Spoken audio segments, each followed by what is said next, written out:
Isa ang peanut butter sa mga classic palaman na paborito ng karamihan. Pero alam niyo ba na may peanut butter fruit na raw ngayon? As in, tumutubo sa puno, ha? Kalasa nga ba ng prutas na ito ang classic palaman? Yan ang tutuklasin ng Kapuso Sparkle artist na si Aidan Veneracion sa isang blind taste test mamaya. At isa pang pagkain na may pasabog.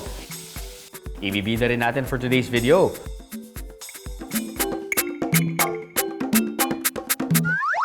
Simulan natin sa peanut butter fruit. Yan talaga ang pangalan ng prutas na to, mga kaaha. Kalasa at kapareho raw kasi nito ang texture ng peanut butter. Pinsan nito ang Acerola cherry. Pinaniniwalaan sa South America ang origin nito at laganap din ito sa Hawaii. Pero alam nyo ba na may peanut butter fruit na rin sa Pilipinas?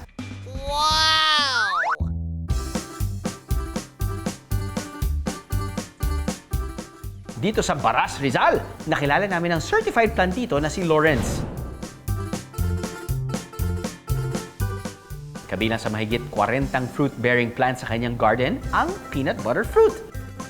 Ang kinukulit ko talaga medyo hindi pangkaraniwan. Kumbaga bagong prutas to na ngayon lang natin narinig na meron palang peanut butter tree. Nag-search lang daw online si Lawrence nang nagbebenta ng seedling ng peanut butter fruit tree. Makalipas ang 6 na buwan, mula nang itanim niya ang seedling, nagbunga na raw ito. Parang ordinaryong fruit trees lang din natin. So hindi siya maselan. Basta diligan mo lang, itingnan mo lang kung meron siyang pest na nakaano sa katawan. So ganun lang, parang plant and forget nga lang. More than 2 years old na raw ang peanut butter fruit tree ni Lawrence. Ngayon hindi lang gaanong siyang maraming bunga kasi ang season talaga ng peak season niya, December. Pero ever-bearing siya, hindi siya nawawala ng bunga. Yun nga lang, pag hindi niya season, pailan-ilan lang po ang ating bunga, mga kaaha. Color orange ang bunga nito kapag maniba lang pa lang. Pero kapag hinog na, pula na ang kulay nito at lalambot na ang texture. So ito yung pinakalabas niya. So ayan, kita nyo, ito yung pinakakainin natin. Ayan. Tayo natin kagatin. So ayan, ayan yung pinaka-inside niya. So medyo manipis lang yung kanyang laman pero very tasty. Tapos malaki yung kanyang buto. Yan ang bunga ng peanut butter tree. Pero hindi lang yan ang kakaibang prutas ni Lawrence. Meron din daw siyang blackberry jam fruit. Kalasa rin ba ito ng palaman? Ito yung bunga niya. Pag hinog, napakita ko po sa inyo kung ano ay itsura ng loob niya. So ayan, bibiyakin lang po natin dito sa gitna. So ayan. Ang lasa niya parang siyang fermented na may pagkalasang wine. Present din sa kanyang garden ang magic berry na kapag kinain, tatamis na ang lasa ng mga susunod niyong kakainin. Nakapagpabunga rin siya rito ng figs na native to Mediterranean countries. Talagang matamis siya. Yung taste niya, may pagkalasa siyang hinog na kay mito, yung sweet potato, tapos red lady papaya. Bali, very taste siya na marami siyang prutas na parang minix siya. Ngayon, balikan natin ang peanut butter fruit. Nasa nga ba itong peanut butter spread? Sasalang sa blind taste test si Aidan Veneracion. Ang unang kutsara ay may peanut butter fruit, habang ang pangalawang kutsara naman ay may peanut butter spread. Magkapareho nga lang ba ang lasa ng mga ito? O mahulaan kaya ni Aidan kung alin ang peanut butter fruit? Oh. Okay. I-try na natin mga kaaha.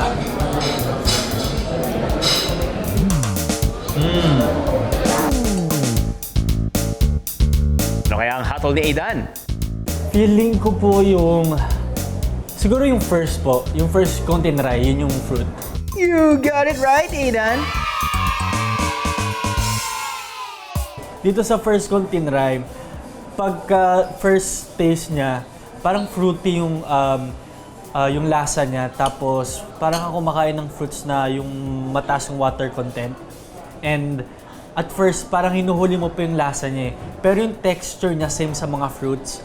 Pero sa may bandang dulo na, habang tumatagal na dito sa dila mo, malalasahan mo na yung pagka-peanut, yung peanut taste niya. Kaya pala tinawag siyang peanut butter fruit.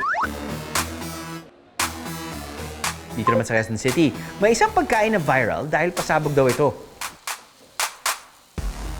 Presenting the volcanic kare-kare. Kapag nilagyan kasi ito ng kare-kare sauce, uusok ito tulad ng isang bulkan. Crispy pata. Tapos nun, hihiwalay, hindi pa nilalagyan ng sauce. So, nandyan pa yung crunch. Yung hinahabol natin yung crunch ng crispy pata. Tapos yung sauce ng kare-kare. Oh, wow. Super powerful combo. Pinuntahan ni Ada ng restaurant na nag-offer ng volcanic kare-kare. So ito na mga kaaha, itatry na natin ang sizzling volcanic boneless pata kare-kare. Excited na din ba kayo? Yan. Woo! Kakamayin ko na lang. May kutsara ko eh.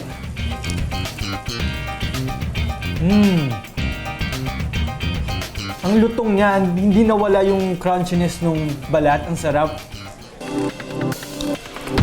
Ito mga kaaha, sa buong buhay ko ngayon lang ako nakakita ng ganitong klaseng kare-kare at ganito siya pinesent sa akin. At kanina inisip ko, paano siya naging volcano? Pero yung pala, pa-volcano yung sa pata, boneless pata. Bukod sa ngayon lang ako nakita ng ganitong version, meron pang nasa sizzling pa siya. Nitong 2023 lang daw in-offer ang volcanic kare-kare sa menu ng restaurant na ito. Naisip po namin na gawing formang bulkan yung crispy pata kasi triangular siya. Meron ding lava, which is yung kare-kare sauce. Mayroong usok na nag-e-effect na talagang parang bulkan. At hindi lang yun, sumasabog pa siya sa sarap. Ang mga pagkain classic, kayang-kaya pa rin nating ibahin ng bihis para mas maging exciting kainin. Habang ang mga prosesong pagkain, may mga version pa lang natural na nakaka-wow. Haha!